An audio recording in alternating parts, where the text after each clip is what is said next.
Gak habis pikir sih, apa yang menjadi kekhawatiran warga Indonesia, apa yang menjadi kekhawatiran seluruh supporter Indonesia ternyata terjadi lagi. Iya, Indonesia dicurangi wasit lagi. Ini benar-benar menguras emosi. Apa yang dirasakan seluruh supporter Indonesia tidak berlebihan. Lagi-lagi, kecurangan wasit menjadi momok yang terus menghantui. Dan mirisnya, kejadian ini seakan berulang ketika Indonesia bertanding melawan negara dari Timur Tengah. Entah mengapa, setiap kali ada pertandingan krusial seperti ini, wasit yang dipilih selalu berasal dari negara yang juga dari kawasan Timur Tengah. Seolah-olah tak ada opsi lain, padahal kita tahu wasit dari Jepang, Korea Selatan, atau negara lain di Asia juga tak kalah kompeten. Sebelum laga ini sebenarnya sudah ada kekhawatiran sebelum pertandingan dimulai. Media di Indonesia sudah memperingatkan bahwa wasit Ahmed Alkaf yang ditunjuk untuk memimpin laga antara Bahrain dan Indonesia berasal dari Oman. Iya, negara tetangga dari Bahrain. Ini jelas mengundang tanda tanya, mengapa FIFA atau AFC tetap memilih wasit yang berasal dari kawasan yang memiliki kedekatan geografis dan mungkin juga emosional dengan salah satu tim yang bermain. Rasanya sungguh tidak adil dan lebih mirip seperti keputusan yang sengaja diambil untuk menciptakan ketidakberimbangan. Apakah mereka tidak peduli dengan rasa keadilan para pemain yang sudah bekerja keras? Atau bahkan lebih penting lagi, para supporter yang tak henti-hentinya mendukung tim nasional mereka? Mencari wasit dari Jepang atau Korea Selatan yang berada di luar lingkaran pengaruh Timur Tengah seharusnya bukanlah hal yang sulit. Tapi, mengapa ini selalu terjadi? Ini bukan sekedar soal kekalahan atau hasil akhir. Ini soal prinsip fair play yang seharusnya menjadi pondasi dari ajang olahraga. Dan lebih dari itu, ini adalah soal harga diri. Supporter Indonesia sudah cukup sabar. Sudah terlalu sering melihat kejadian yang serupa. Tapi sampai kapan? Dan sedikit informasi untuk kalian, Ketua AFC yaitu Sheikh Salman bin Ibrahim berasal dari Bahrain. Oman dan Bahrain pun ternyata memiliki satu federasi yang sama, yaitu West Asian Football Federation atau Federasi Sepak Bola Asia Barat lah.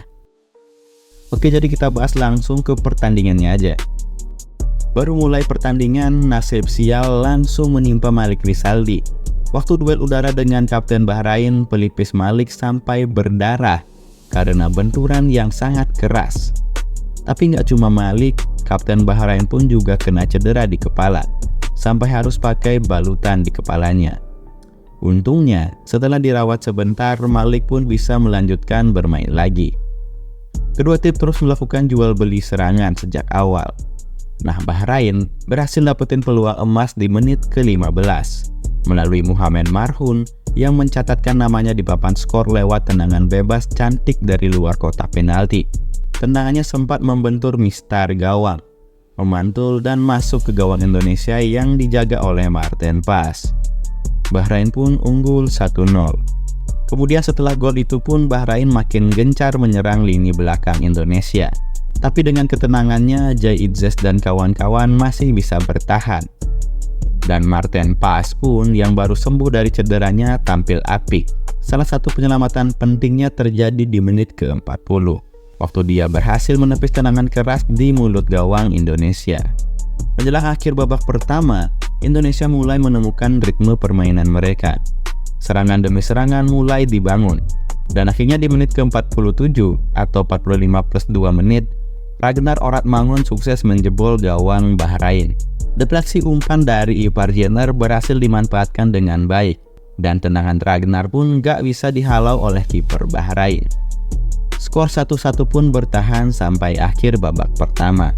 Sebenarnya kalau bisa dilihat, permainan timnas Indonesia sedikit kaku di babak pertama.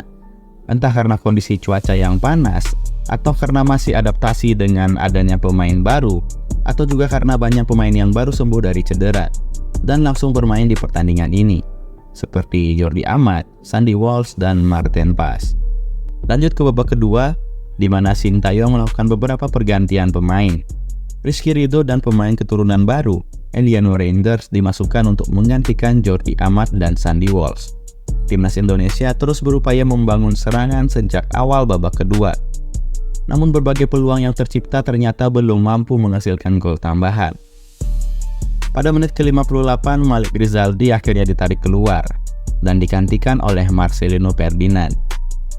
Meskipun begitu, Timnas Indonesia masih kesulitan membongkar pertahanan Bahrain hingga menit ke-65. Salah satu peluang emas hadir dari sepak pojok Tom Haye. Namun kiper Bahrain berhasil mengamankan bola dengan sigap. Di sisi lain pun Bahrain juga beberapa kali memberikan tekanan serius ke pertahanan Indonesia. Namun Marten Paes kembali tampil gemilang dengan melakukan sejumlah penyelamatan penting. Momentum akhirnya tiba pada menit ke-74 ketika Rafael Strijk sukses membawa Indonesia unggul. Gol indahnya pun tak mampu dihalau oleh kiper Bahrain, menjadikannya gol pertama Rafael untuk Timnas Indonesia Senior dan berhasil membawa Indonesia memimpin dengan skor 2-1. Di sisa waktu pertandingan, Bahrain pun berusaha sangat keras untuk menyamakan kedudukan. Serangan demi serangan dilancarkan ke lini pertahanan Indonesia. Pertandingan ini pun mendapatkan tambahan waktu 90 tambah 6 menit. Seharusnya. Dan disinilah bau-bau kecurangan mulai tercium. Sampai di menit ke-90 plus 6 menit, Bahrain sebenarnya masih kesulitan untuk menembus pertahanan Indonesia. Dan yang lebih buruknya lagi, bahkan wasit sudah 2 kali mendapatkan kesempatan yang harusnya langsung meniup peluit pertandingan berakhir. Tapi wasit asal Oman ini tidak melakukan hal tersebut. Entah apa yang ada di pikirannya saat itu. Yang pertama, saat serangan Marcelino digagalkan oleh bek Bahrain, yang dimana bola dibawa ke tengah lapangan, yang seharusnya wasit sudah meniup peluit saat bola sudah berada di tengah lapangan. Karena kalau dilihat dari waktu pun pertandingan sudah lebih dari 90 plus 6 menit. Dan yang kedua, ketika Marten Paes melakukan clearance bola ke tengah lapangan, entah apa yang dipikirkan oleh wasit asal Oman ini. Padahal seharusnya pertandingan sudah berakhir. Bahkan wasit asal Oman ini membiarkan Bahrain melakukan serangan demi serangan, yang totalnya mungkin 3 kali atau lebih. Sampai akhirnya Bahrain menyamakan skor lewat gol Mohamed Marhoun di menit ke-90 plus 9. Iya, 90 plus 9 menit. Setelah gol itu tercipta, tak lama kemudian peluit akhir langsung dibunyikan oleh wasit asal Oman ini. Dan laga pun berakhir dengan skor imbang 2-2. Apa ya? Seolah-olah wasit ini mendapatkan tugas untuk membuat Bahrain tidak boleh kalah dari Indonesia. Karena di atas kertas, Indonesia lah saingan terkuat Bahrain untuk memperebutkan posisi 4 di kualifikasi Piala Dunia ini. Sebenarnya ada satu hal menarik yang mungkin selalu terjadi ketika Bahrain bermain di kandang mereka sendiri. Itu adalah jumlah tendangan bebas yang dimiliki oleh Bahrain. Selalu lebih banyak dibandingkan lawannya. Dan tak jarang, bahkan Bahrain jauh unggul lebih banyak mendapatkan tendangan bebas dari lawan-lawannya. Di laga melawan Indonesia ini pun Bahrain mendapatkan 32 kali tendangan bebas. Bayangkan, di laga yang tidak terlalu keras, di laga yang temponya sangat pelan, bisa terjadi 32 kali pelanggaran. Udah gak habis pikir sih ini. Di laga melawan Jepang sebelumnya pun tendangan bebas Bahrain cukup banyak. Dan bahkan saat laga melawan Nepal pun, yang levelnya seharusnya sudah jauh dari Bahrain, terjadi hal yang serupa. Dan berkat hasil ini pun Indonesia berada di nomor 5 klasemen sementara dengan raihan 3 poin dan masih berada di bawah Bahrain yang meraih 4 poin. PSSI pun mengaku kecewa dengan keputusan wasit Al-Kaf pada pertandingan ini. Anggota Exco PSSI, Arya Sinulinga, mengaku pihaknya akan mengirim surat protes. Ya, kita akan kirim surat protes. Kita sangat kecewa dengan kepemimpinan wasit. Seperti melakukan penambahan waktu sampai Bahrain berhasil menciptakan gol. Begitu kira-kira kata dari Arya Sinulinga. Erick Thohir pun berterima kasih kepada para pemain dan berharap Indonesia bisa tampil maksimal dan mendapatkan kemenangan di pertandingan selanjutnya. Ya, tentunya dengan hasil ini seluruh masyarakat Indonesia sangat kecewa. Bukan kecewa ke pemain, bukan juga kecewa ke pelatih, tapi kecewa karena kepemimpinan wasit yang sangat-sangat buruk.